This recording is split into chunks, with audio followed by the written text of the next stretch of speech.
Right, guys, so do you have any questions now for me about anything? I mean, I know that you are on the way up now. In a year or so, you'll be sitting there, hopefully, in the right seat next to me or any of the other line training captains.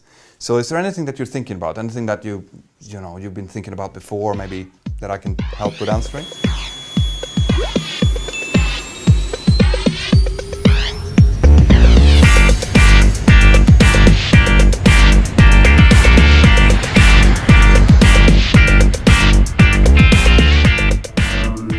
In which area do you think new cadets that come in lack knowledge these days? What do you think that should be better in the future?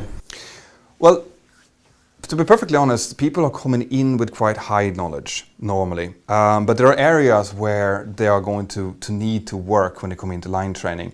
First of all, you have the type rating to go through first, right? And the type rating will be very demanding. Now, you guys are used to demanding training because you're doing this in how many months is this course taking? 16 months. So you're going through all of the ATPL theory, all of the training, all of the flying and everything in 16 months. So you're used to the pace.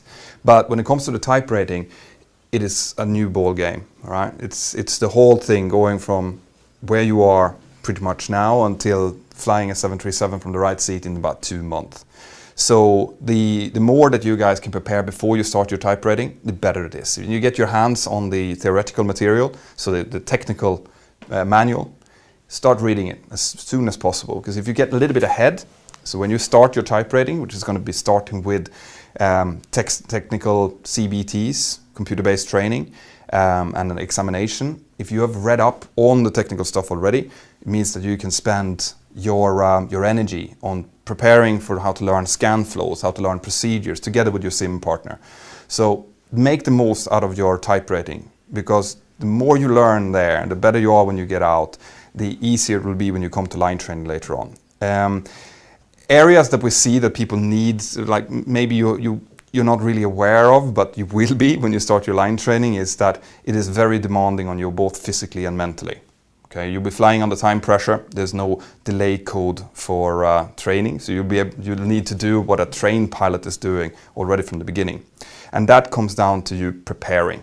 And this might be an area where people think that they might be a little bit more spoon-fed than what they will actually be in reality. It's going to be up to you to prepare, what arrivals and departures are you going to fly. If there's an airfield brief telling you about the destination that you're going through, you would have been expected to have read through that before.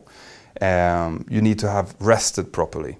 So, get yourself accommodation, unless you're getting accommodation by the airline, close to the base you're going to fly out to, so you get properly rested, take food with you, keep drinking and eating, because you will forget that. Right? There's going to be so much new stuff that's happening all around you that people forget to eat. And what we see is during the 4th sector or so, the blood sugar start dropping, you start making mistakes that you wouldn't have done otherwise. So just, eat something on each sector. But be prepared, okay? Read up on everything that you can prepare for. That means checking the weather the day before. Where are the problem areas going to be? Is it going to be fog in one place? It's going to be high crosswind. You need to know that. The NOTAMs, it's not going to change much from one day to another. This means that you can read up on the NOTAMs the day before. See, is there any problem? Is the ILS not working on the destination? Well, in that case, prepare for a non-precision approach. What was that during the type rating? How is that supposed to be flown? What about the vertical speed non-precision approach? We do those things. Like the last day I flew, we had, I think, 2 non-precision approaches on a 4-sector day. Not because we were training, but because the ILS was turned off. They turned off the ILS during the summer. When the weather is expected to be good, that's when they do their maintenance. So these kind of things, they happen. The better prepared you are, the better the line training will go. And then areas that you won't be able to prepare for, but you will struggle with in the beginning, is going to be things like rotation rates. The 737-800 specifically, you need to be very careful with your rotation rate. Make sure that you don't tail strike the thing.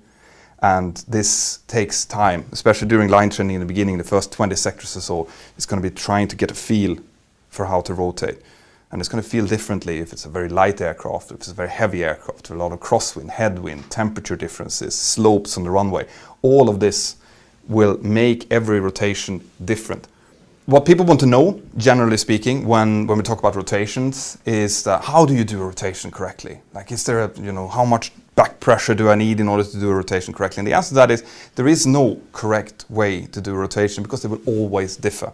So that's why rotations is a problem in the beginning, because you need to get a feel for the aircraft. You need to start rotating, feel when the aircraft is starting to lift the nose, judge whether or not you need a little bit more back pressure, a bit less, and then continue to pull it through when you get into the famous dead band at around 7 or 8 degrees pitch up. Okay, and it's going to be different for each time. So this is just you being exposed to the aircraft, learning from it. But it does take a few sectors to get that under control. And then obviously there's going to be problems with descent management, energy management of the aircraft, understanding that the VNAV, which is going to be your best friend, by the way, is only so good. It's only as good as you have programmed it. So if you're descending into a destination with a long arrival route, and then all of a sudden air traffic controlling comes in and says, yep, turn right on this heading, you're cleared for the ILS, and you then cut 6 nautical miles off that the aircraft thought that it had in order to get itself down, then all of a sudden now you're hot and high. Now you need to get rid of the energy. And it's all about thinking in energy states, rather than thinking, right, so this is descent, I need this many feet vertical speed per minute. It's going to be more about what is my kinetic energy? What is my potential energy? Height, speed. How can I trade this? Far out, I can go faster. I can increase my speed.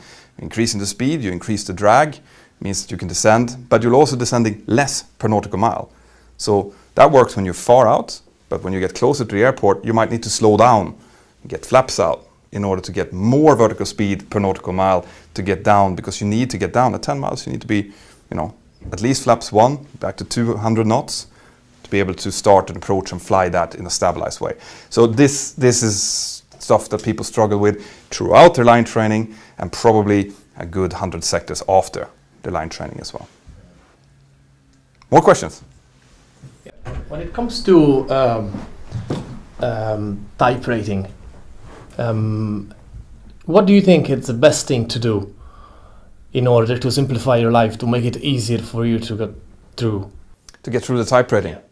Okay, that's a great question, and I kind of touched on that in the beginning. You need to be well prepared, and you need to not think that you are going to learn from your instructors at the day that you do your session. What you should be thinking, the way that you should be thinking this is that you should know what you're about to do for each session, so that when you're in your briefing, you're really just kind of, fixing question marks. You're just asking something that you might not have understood. You're not expecting the instructor to tell you how to fly a non-precision approach. You already know that, but you might have questions about specific parts or why things are flown in a specific way. So once again, preparation is absolute key. So what I was saying in the last question was that read through the technical manual, know the technical stuff even before you start your type rating, so that you can spend the first bit of the type rating when you're doing your CBT talking to your sim partner and preparing for procedures, scan flows, things like that. So you're always one step ahead. If you're one step ahead, it means that if you're struggling on one session of stuff, you're still a little bit ahead, right? You have more capacity available to you. But if you go into a sim session thinking, today they're going to teach me how to fly a non-precision approach, well, then you're already one step behind. Okay, and the instructor will be annoyed, very annoyed. So that's the thing. The key is preparation all the time. Be prepared and work together with your colleague. Realize that now there are 2 of you that needs to succeed. If your sim partner is starting to struggle, is starting to have problems, well, you need to help him or her to get through, because you're now a crew. And this is what it's about in this industry. It's you working as a team. You go out now, you fly your Diamond or your Cessna stuff, it's up to how you are performing. But when you get into the APS MCC course later on, it's going to be how your crew performs. And when you go out working, it's exactly the same. It's how good are you as a crew to solve a potential problem? How do you work together with your cabin crew, with the engineers, with the ground handlers, the dispatcher? All of that. You just start to understand that this is a team effort. And you are only as good as your weakest link when it comes to this. And that goes really, when it comes to your type rating, that's really much the case. Yeah. Be prepared and help each other out and prepare together. All right. It's not a solo game. It doesn't matter how good you are. If your sim partner is starting to lack, your performance as a crew is going to go down.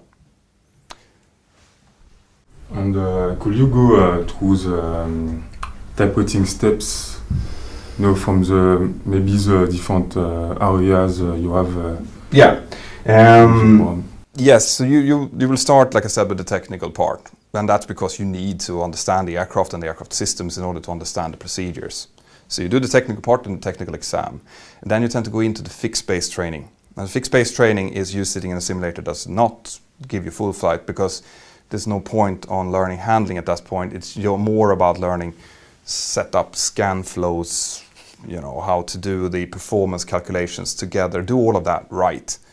The fixed base, I think it's 8. Don't quote me on that, but I think it's 8 fixed base sessions where you start from the most basic, and then you work your way up until you start to actually fly procedures and work with the QRH and non-normals as well. And once you're through that, then you go into the full flight. Now the full flight becomes handling. So that's starting to feel things like rotations and turns and how to handle the aircraft during non-normal maneuvers. That is becoming quite advanced quite quickly. Okay, that's why we have such a long fixed base part, so that should be just natural to you at that stage. We can concentrate more on handling things like engine failures after takeoff and runaway stabilizers and stalls, non-normals like that. And then at the end of that, it's going to be a low-vis session, and it's going to be a skill test where you get to show someone like me that you're good enough to fly online. All right? Like taking a step before the type rating for the assessment for a company. Yes. Was there any tips or the kind of attitude a student or any pilot should have during the assessment? Yeah, I mean, you've already done an assessment in order to participate in this program, if I've understood this correctly. It's very similar to the kind of assessment that you can expect for an airline. The interview part, and I've done videos about this, the interview part, now I can only speak on behalf of the company that I work for. There are slight differences in what they want to see in personalities, depending on what company that you're applying to. But they want to hire someone that they can sit together with, for 12 hours, locked in a place that's the size of a closet. So they want to have someone that's open, that's clearly easy to teach, to learn. That they want to see that. They want to see that you're easy to instruct and teach, but also that you have a nice personality, that you're open, you can keep eye contact and answer normal questions. If you don't know something on an interview, tell them. Right, I don't know the answer to that, I can look it up for you. You want to come off as being knowledgeable, obviously, but also a nice person to work with. Now, I know that that's a little bit mushy as an answer, but there's so many different companies out there, there's so many different types of assessments that there's no, you do this, then you pass. I wish there was, that would be easy, and my YouTube channel would be much bigger.